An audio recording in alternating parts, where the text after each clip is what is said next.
자, 이번 시간에는 요한일서 3장 말씀 보겠습니다. 요한일서 3장 1절에서 24절까지 함께 보겠습니다. 3장에서는 우리가 어떻게 하나님 이웃을 사랑할 수 있는가 그 순서를 설명하고 있습니다. 또 우리가 어떻게 해야지 기도 응답을 받을 수 있는지 기도 응답의 비결도 설명하고 있습니다. 그리고 우리가 또 어떻게 이 주님의 계명이 무엇인지 우리가 어떻게 지켜나가야 될지 그것도 설명하고 있습니다. 우리 차례차례 살펴보겠습니다. 참 중요한 내용들을 잘 한꺼번에 다루고 있습니다. 자, 1절입니다. 보라, 아버지께서 어떠한 사랑을 우리에게 베푸사 하나님의 자녀라 일컬음을 받게 하셨는가? 우리가 그러하도다. 그러므로 세상이 우리를 알지 못함은 그를 알지 못함이라. 자, 우리 먼저 하나님을 먼저 알자는 거죠. 하나님께서 우리를 어떻게 하나님의 자녀로 삼으시고 어떻게 사랑을 보여주셨는지 그걸 먼저 아는 것이 우리가 급선무라는 거죠. 하나님의 사랑 제대로 아는 거. 그렇죠? 하나님의 사랑 모르고 신앙생활이 안 되거든요. 그러니까 하나님의 사랑을 아는 것이 하나님의 자녀됨을 아는 길이거든요. 그렇죠? 자녀의 확신이 무엇입니까? 하나님의 자녀라고 나오는데 자녀의 확신이 뭐예요? 부모님은 나를 떠나지 않아. 나를 사랑하시오. 그러니까 자신 있게 나아갔으니 하나님 앞에 담대히 나아가듯이 부모님께도 자식치고 부모님께 담대히 나아가지 못하는 사람은 거의 없는 것 같은데 그게 하나님 이 부모에 대한 사랑을 확신하기 때문이죠. 그래서 보라, 제발 봐라. 아버지께서 어떠한 사랑 우리에게 베푸셨는지, 그래서 하나님의 자녀 삼으셨는지, 응? 세상은 그 사랑 알지 못한다. 알 수가 없죠. 세상에서 하나님도 모르는데 어떻게 하나님 사랑을 알아요? 하지만 어렴풋이 알 수 있는 거죠. 그 모델이 있는 거죠. 우리에게는 부모님이라는 모델이 있잖아요. 부모님이 우리를 이렇게 사랑하셨으니까 하나님은 그보다 더 크게 우리를 더 사랑하시겠구나. 이걸 알게 된다는 거죠. 그게 포인트입니다. 여기에서 3장에서. 하나님의 사랑을 깊이 깨달아 아는 사람일수록 신앙심이 좋고 다른 사람도 더 사랑하게 되는 거죠. 근데 하나님에 대한 사랑이 약한 사람은 하나님에 대한 사랑을 많이 못 받고 하나님에 대한 사랑을 경험하지 못한 사람, 약한 사람, 그런 사람들은 어때요? 다른 사람에 대한 사랑도 약해지고 신앙생활도 약해지고 그러니까 하나님 우리를 지극히 사랑한다는 것을 우리가 그거를 깊이 있게 깨닫는 게 신앙의 급선무라는 거죠. 그래서 보라 하고 있는 겁니다. 2절 사랑하는 자들아 우리가 지금은 하나님의 자녀라. 장래에 어떻게 될지는 아직 나타나지 아니하였으나 그가 나타나시면 우리가 그와 같을 줄을 아는 것은 그의 참모습 그대로 볼 것이기 때문이니 특별히 이 3장에서는요. 형제를 사랑하자. 진심을 다해서 사랑하자. 이런 말이 계속 나와요. 그 전에 먼저 나오는 거죠. 하나님 사랑 알아야 형제를 사랑할 수가 있다. 그리고 또 하나 2절에서 언급하는 거 뭡니까? 주님께서 다시 나타날 그때를 알아야 형제를 사랑할 수 있다는 거죠. 하나님의 정말 그 참 임재와 또 증거를 미래에 있는 예수 그리스도의 재림을 통해서 확실한 소망을 가지고 있어야 하나님에 대한 사랑도 알고 하나님의 사랑이 확고하게 되지 않습니까? 그 확고한 사랑을 기반으로 해야 흔들리지 않고 다른 사람을 우리가 사랑할 수 있다는 겁니다. 기초가 그렇게 되는 거고 순서가 그렇게 되는 거죠. 자, 얼마나 다른 사람에 대한 사랑을 강조하나 봅시다. 3절 주를 향하여 이 소망을 가진 자마다 그의 깨끗하신 것 같이 자기를 깨끗하게 하느니라. 죄를 짓는 자마다 불법을 행하나니 죄는 불법이라. 먼저 이제 죄에 대해서 다루고 있죠. 그래서 하나님 사랑하는 자는 어떻게 된다? 자신을 깨끗하게 만든다는 거죠. 죄로부터 깨끗하게 하기를 힘쓴다라는 겁니다. 하나님께서 원하시는 것이거든요. 하나님의 깨끗하심을 닮아가는 거죠, 우리가. 그가 우리 죄를 없애려고 나타나신 것을 너희가 아나니 그에게는 죄가 없느니라. 그러니까 예수님이 이 땅에 오신 궁극적인 이유가 뭡니까? 목표가 뭐예요? 예수님 왜 오셨어요? 딱 한마디로 얘기하면 우리의 죄를 없애려고. 그렇죠? 우리의 죄를 없애려고. 또 하나 예배. 제가 늘상 말씀드린 거지만 예배는 뭐 하는 옷입니까? 이 예배가. 한마디로 딱 표현하면 예배가 뭐예요? 예배. 우리의 죄를 없애는 것이 그 원료란 말이에요. 제사가 뭐냐 딱 물어봤을 때 누구든지 와가지고 동물 끌고 와가지고 자기 죄를 속해야 되거든요. 그래야 하나님께 나아갈 수 있거든요. 그리고 그 예배와 예배 사이에 삶 동안에 죄를 안 지을 수가 없어요. 그렇기 때문에 매 예배 때마다 우리를 이 양의 피로 씻어내야 됩니다. 그러니까는 주님께서 오신 이유도 그 궁극적인 목표, 제1차적인 목표도 우리의 죄를 없애는 거. 우리가 예배 드리는 것도 우리의 죄를 없애는 거. 이때마다 예수님의 어린 양의 피가 튀겨지는 그 시간이 바로 이 예배 시간이거든요. 우리의 죄가 사해지는 시간입니다. 다시금 그걸 확인하는 시간이란 말이에요. 그렇게 우리 죄를 없애는 게 목표인데, 그런데 우리가 그 죄 가운데 남아있는 게 옳냐라는, 옳겠느냐는 그 얘기를 하는 겁니다. 그래서 우리가 남을 사랑하기 전에 하나님의 사랑 먼저 깨닫고, 주님의 피로 깨끗하게 우리의 몸을 씻고, 죄를 씻어내는 것이 우리가 먼저다. 그러니까 우리가 점점 우리를 깨끗하게 만드는 거죠. 죄가 없어지도록, 살면 살수록. 그래서 죄 가운데 많이 사람이 이제 거하게 되면요, 사실 정상적인 신앙생활 할 수가 없어요. 그걸 아무리 예수 그리스도께서 분명히 우리 죄를 사하셨지만 우리가 일상생활 속에서 죄 가운데 그냥 공존하면서 같이 있으면요, 정상적인 신앙생활 할 수가 없습니다. 죄의 세력이 그렇게 우리를 죽음으로까지 몰고 가는 무서운 세력이거든요. 그래서 죄를 멀리하고 죄를 깨끗하게 없애서 깨끗하게 해야만이, 그렇게 할수록 우리가 주님께로 점점 더 가까이 갈 수 있고 정상적인 신앙생활을 할 수 있는 건강한 신앙생활. 6절. 그 안에 거하는 자마다 범죄하지 아니하나니 범죄하는 자마다 그를 보지도 못하였고 그를 알지도 못하였느니라. 자녀들아, 아무도 너희를 미혹하지 못하게 하라. 의를 행하는 자는 그의 의로우신과 같이 의롭고 죄를 짓는 자는 마귀에 속하나니 마귀는 처음부터 범죄함이라.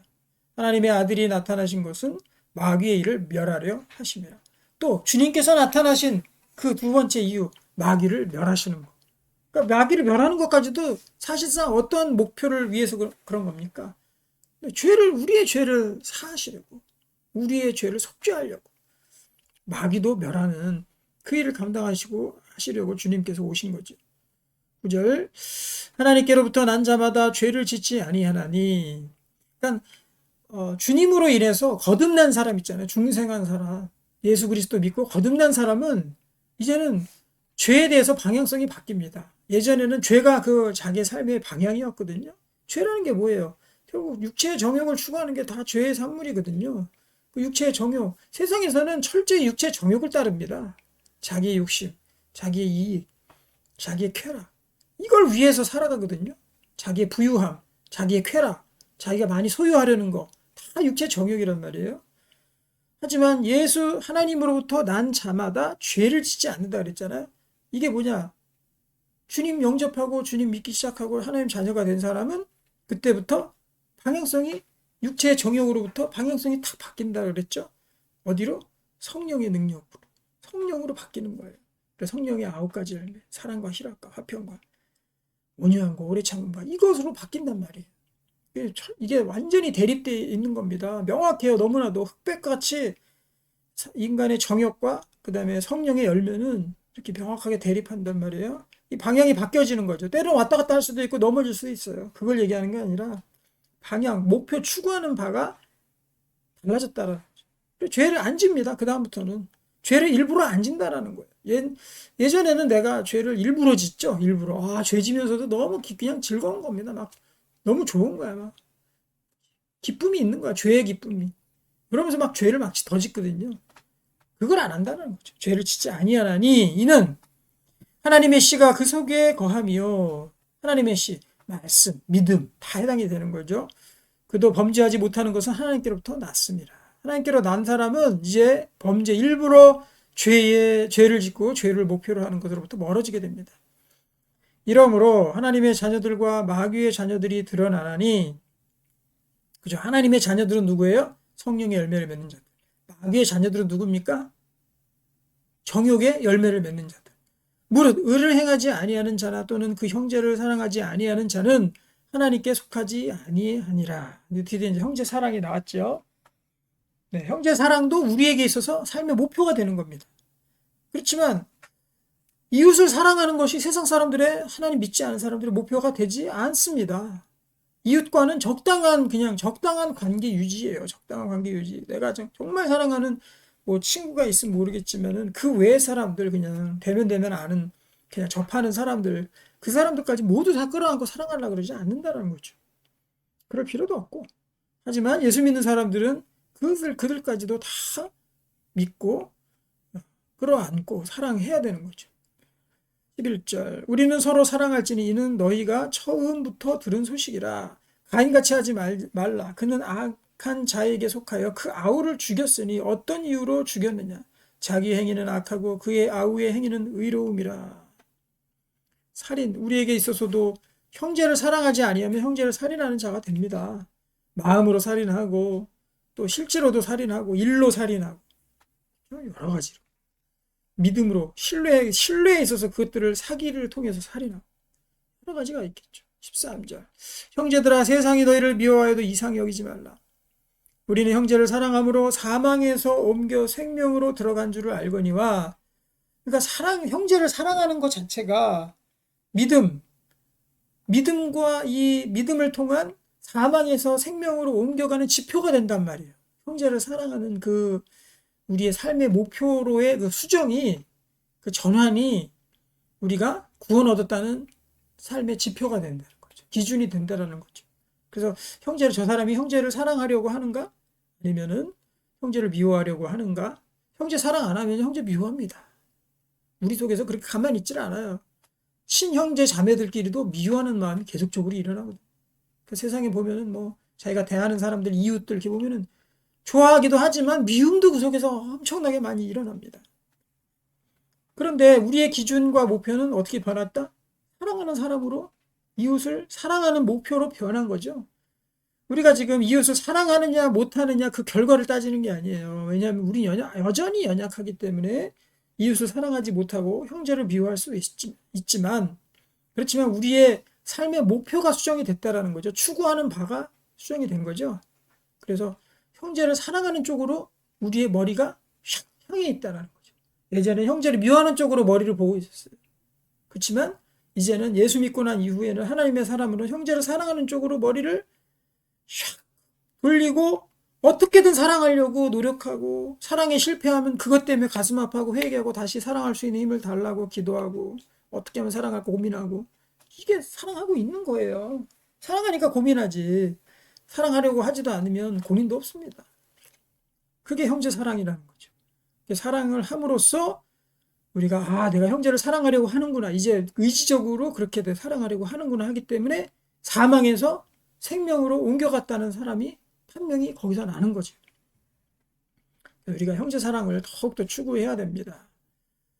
15절 그 형제를 미워하는 자마다 살인하는 자마다 영생이 그 속에 거하지 아니하는 것을 너희가 아는 바라. 사랑이 지표라 그랬죠. 사망이냐 생명이냐의 지표, 구원이냐 심판이냐의 지표입니다.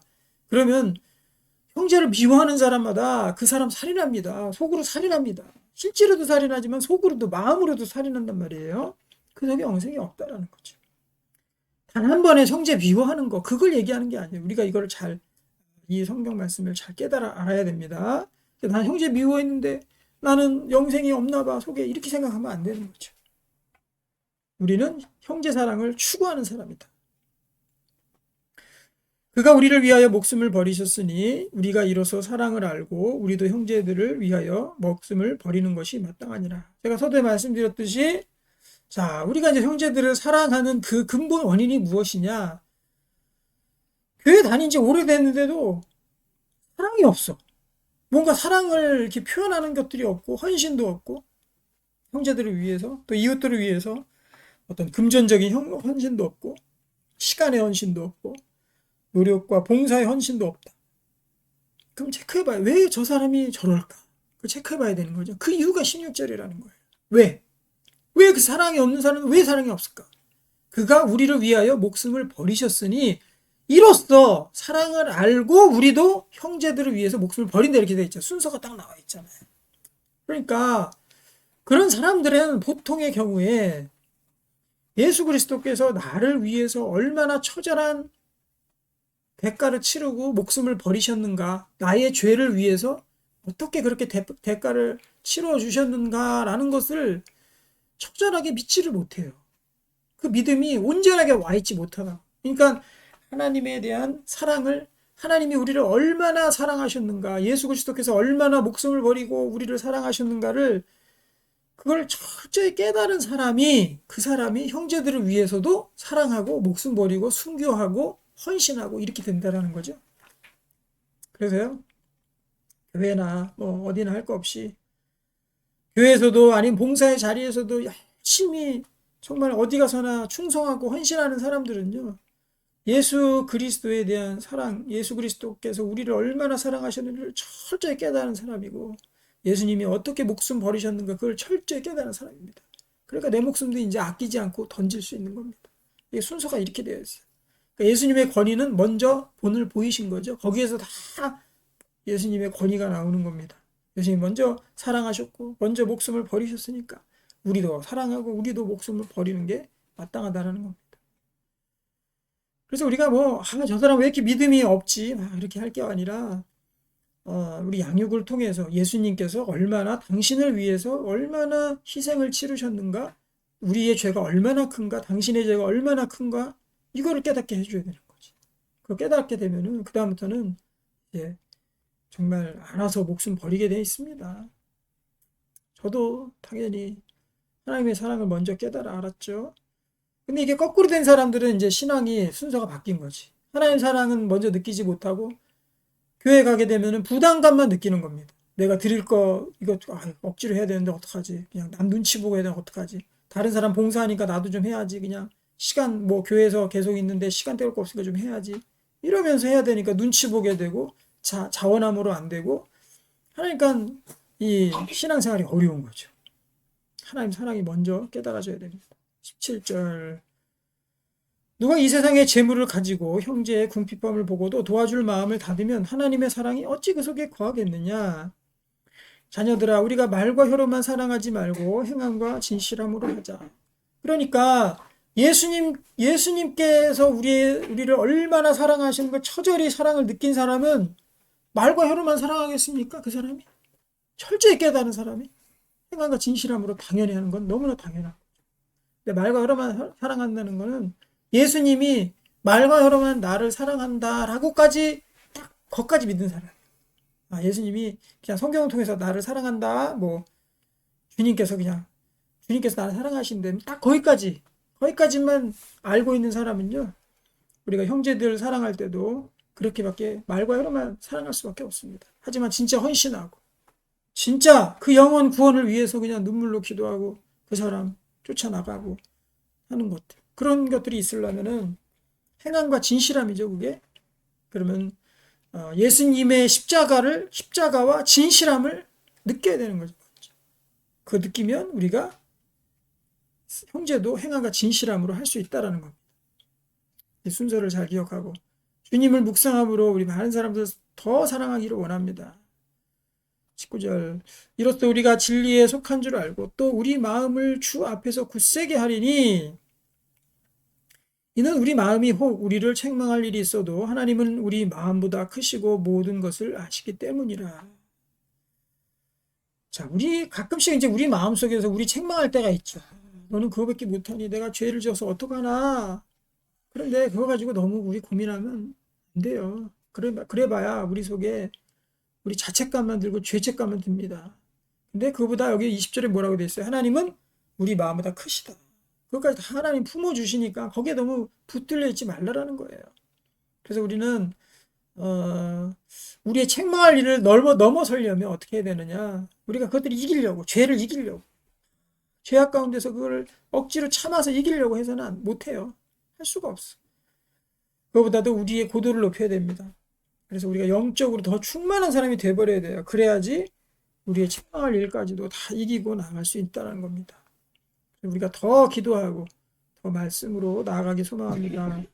21절 사랑하는 자들아 만일 우리 마음이 우리를 책망할 것이 없으면 하나님 앞에서 담대함을 얻고 자 이제는 기도 응답의 비결이죠. 기도 응답의 비결 우리가 어떻게 얻을 것인가. 첫 번째는 우리 마음 가운데 책망할 것이 없어야 돼요. 책망할 것이 없다라는 건 뭐냐? 22절에 나오죠.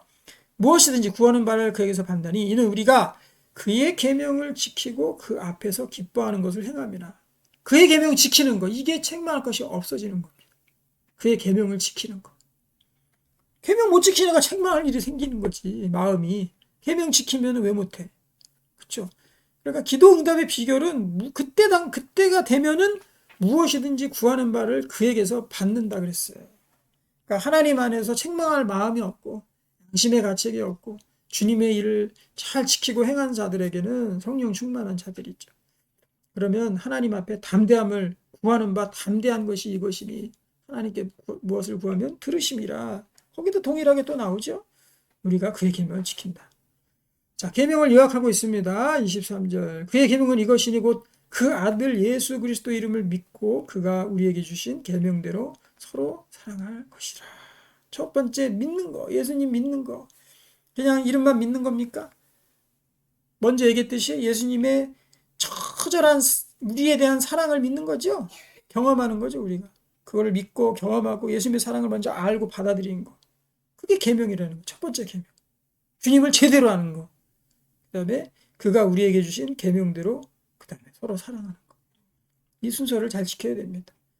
다른 사람 사랑하면은요, 많은 사람에게 하나님께서 정말 많은 복과 응답들을 부어주십니다. 특별히 왜 성령의 은사들 받으신 분들 있죠. 병 고침의 은사들, 또 예언의 은사들, 이런 거 성령의 은사들 받은 사람들이 있어요.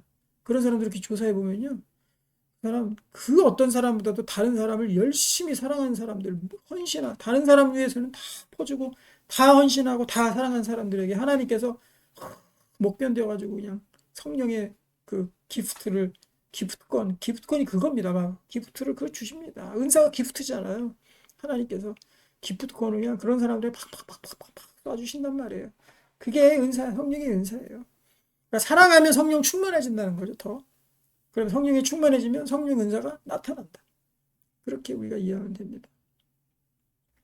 마지막 절.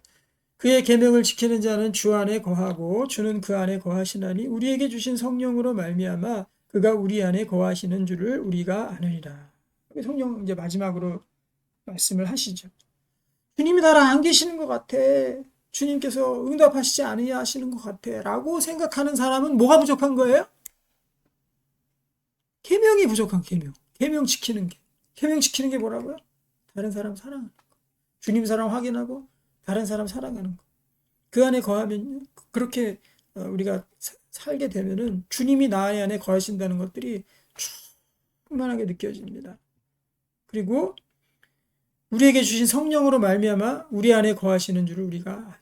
그러니까 성령께서 충만하게 거하신다는 거죠. 24절에 나오는 거죠. 성령께서 충만하게 거하신다. 그의 계명 지키는 자, 예수님 사랑 알고 이웃을 더 사랑하는 거. 이런 사람은 성령이 그냥 그 안에 역사하신다는 거죠. 충만하게 거하신다는 거죠. 성령 충만이 다른 게 아니라 랄랄랄라 24시간 기도해서 성령 충만 받겠죠. 그렇게 해도 성령의 능력 받아서 더 사랑하겠죠. 그게 목표가 아니고 우리가 열심히 사랑하는 겁니다. 사랑하면 성령께서 거하시고 성령께서 그냥 넘치도록 역사하시고 그럼 볼 거 없습니다. 예수님이 그냥 예수님과 일심동체가 되는 거예요. 그렇게 다 돼가지고 우리가 그 안에 거하시는 줄 알고 살아갈 수 있는 거죠. 그러니까 그 안에서 기도하면은 다 응답되죠. 그때는 진짜로. 그러니까 우리의 목표가 무엇이다. 신앙생활에 사실은 이 중요한 아주 핵심적인 원리를 이 3장에서 다 말씀하고 있어요. 그래서 우리가 사랑 안에 거할 때 예수님 사랑 안에 먼저 거해야 됩니다. 우린 사랑할 것이 우리 안에는 아무것도 없어요. 예수님 믿는 그 사랑 안에 예수님의 사랑에 푹 쌓여 있어야 돼요. 그래서 그냥 마음껏 사랑을 받아야 돼. 사랑 확인해야 돼. 그러고 나서 주님 사랑, 이웃들을 사랑하고 주님 사랑하고 이웃 사랑하고 그게 하나님 사랑, 이웃 사랑입니다. 그렇게 순서가 정해져야 되는 거예요. 그로 인해서 열매들이 막 뚝뚝뚝뚝 흘러 넘쳐 떨어진다라는 거죠. 성령의 열매들이 막 넘쳐나고 성령의 은사들이 막 나오고 성령으로 말미암아 예수님께서 거하신다는 충만하게 느껴지고 이렇게 된다라는 거죠. 우리가 우리 인생의 목표 다시 한번 점검하고 하나님의 은혜 잘 확인해서 우리가 사랑 안에 충만하게 거하게 되시기를 주님의 이름으로 축복합니다.